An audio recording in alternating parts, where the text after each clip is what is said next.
Welcome to Kenton Teaches. Enjoy the video. You start by powering the device down and extracting the SIM tray. This prevents shorting and lets you work safely.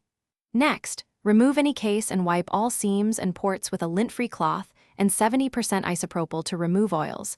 This helps adhesives stick. Then, apply a thin precision adhesive strip or waterproof tape around the screen and rear seams, pressing firmly so it conforms. Once done, double-check edges for gaps and keep the device off while adhesive sets.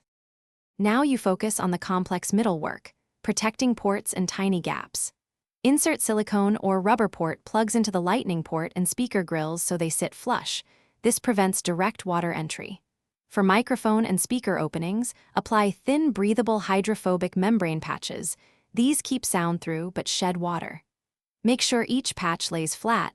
If any curl, remove and reapply. Then press around all taped edges. To ensure adhesion and confirm there are no visible light gaps.